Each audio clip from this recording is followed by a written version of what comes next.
that.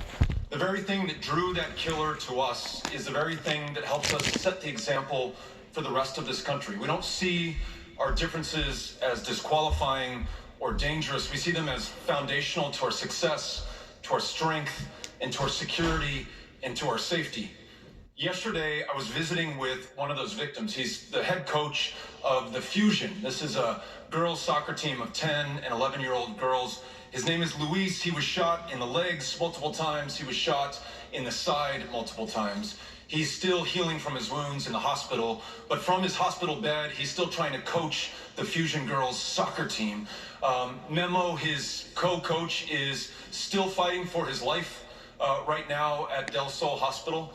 Those two men, Jessica and Marcella, their wives, they exemplify resilience to me. And when we end this scourge of gun violence in this country, when we finally confront the racism that exists in America, when we're defined not by our fears, but instead by our aspirations and our ambitions, it will be in large part, I think, thanks to the example that El Paso has set. Thank you. Senator Klobuchar. My challenges and resilience have brought me up here. I grew up with a dad who struggled with alcoholism his whole life, and after his third DWI, he had a choice between jail and treatment. He chose treatment with his faith, with his friends, with our family, and in his words, he was pursued by grace. And that made me interested in public service because I feel like everyone should have that same right to be pursued by grace. I then got married. My husband's out there somewhere, hopefully smiling, and our daughter. And our daughter was born. I had this expectation we're going to have this perfect birth, and she was really sick, and she couldn't swallow, and she was in and out of hospitals for a year and a half. But when she was born, they had a rule in place that you got kicked out of the hospital in 24 hours. She was in intensive care, and I was kicked out.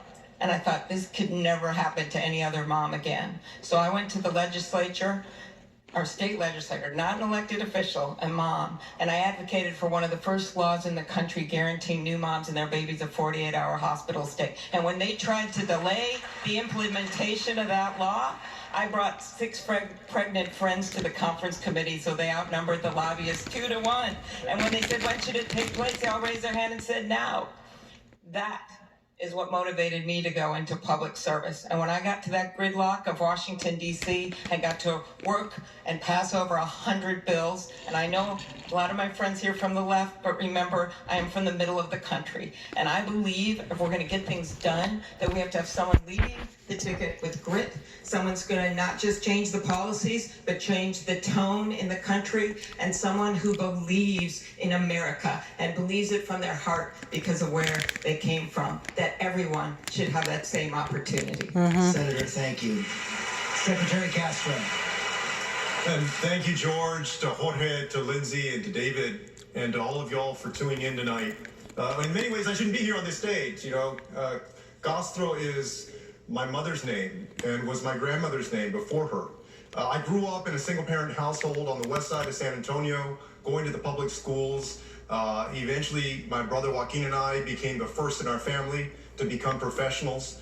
And when I got home, I took a job at the biggest law firm in town. I was making $100,000 a year in the year 2000. A few months later, I got elected to the San Antonio City Council, and the City Council at the time was only paying $1,040 a year. So everybody had another job, and my job was at the law firm. Well, a few months after I got elected, the law firm got a client, and the client wanted those of us on the City Council to vote for a land deal. The land deal was that they wanted to build a golf course over our water supply because we relied on an underground aquifer.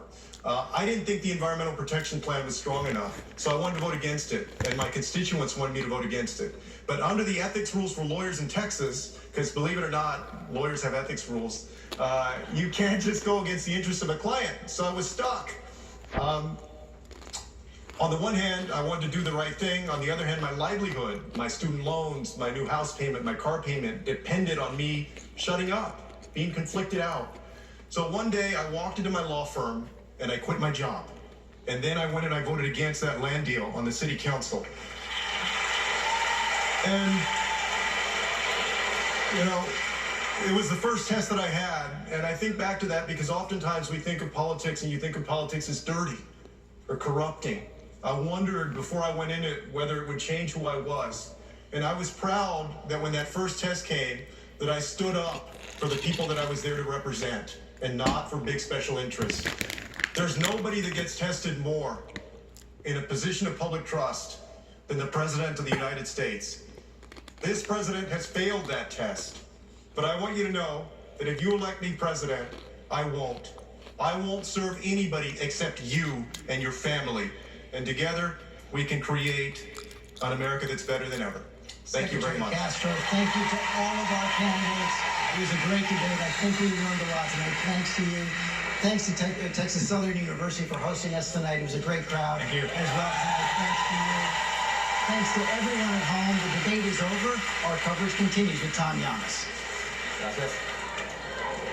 And George, thank you. A great debate tonight with you and all of our terrific moderators. The debate is over, as you said, but still so much to talk about and so much to watch right now. And we are going to be watching. If Vice President Joe Biden and Secretary Castro have any type of moment there on the stage, it looks like they may not be shaking hands. Rahm Emanuel, former mayor of Chicago, you work with Joe Biden in the White House.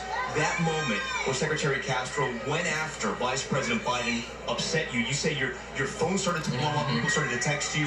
What were Democrats telling you? I think for Castro, he could have made the point. He had a legitimate point, but it was a disqualifier the way he handled it.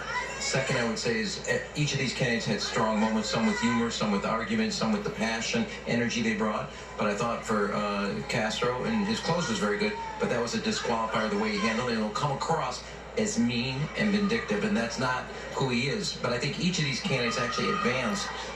Amy, Kamala, they all advanced themselves in one way or another here. Yvette Simpson, you saw the moment a different way. You're a top of the progressive part of the party. Tell me what you thought. You know, I mean, I think, one, he was interrupted by the vice president. He was answering, and he was interrupted, and the vice president was incorrect, and then Castro tried to correct him, and he wouldn't let him. And so I think in this moment, what we have to remember is this is not a game. This is a presidential campaign. What would Trump do to our nominee in that situation? And so at the very least, it's a great opportunity to test our eventual nominee, our vice president, the front runner, to see what he would do when challenged. And I think yes, we do want civility, right? We want people to be nice. But this is a real situation. And what would Trump do if he had a situation where he caught our nominee literally reversing what he said 2 seconds ago? The gloves are clearly off for some of these candidates. Senators Heidi Heitkamp, you won in a red state. You're a Democrat. For you, this is a three-way race according to the polls. But for you, some of the big winners tonight were the people on the sides of the stage. Well, I think absolutely. I think Kamala kept herself in it. I think Booker had a good night. I think Amy had a good night. But fundamentally, I don't think anything changes after this. I think you're going to see exactly the same level of polling and the same level of commitment on fundraising. Matt, you sort of agree with that, but you do have a point. One of the three front runners may have been affected. Well, to me, the fascinating thing about this debate tonight, it was very clearly revelatory for all of the candidates on policy, on personality, and on their purpose. Probably the most clearly revelatory debate that we've seen thus far. What I think comes out of this is Bernie Sanders, to me, is likely to drop some of this, but I think what this race proves tonight is we're still very unformed. This race can still fundamentally change along the way, and the front runners still lead, but it can still change. Matt, thanks so much for that. We're going to have much more from the Democratic debate only on ABC. Stay with us.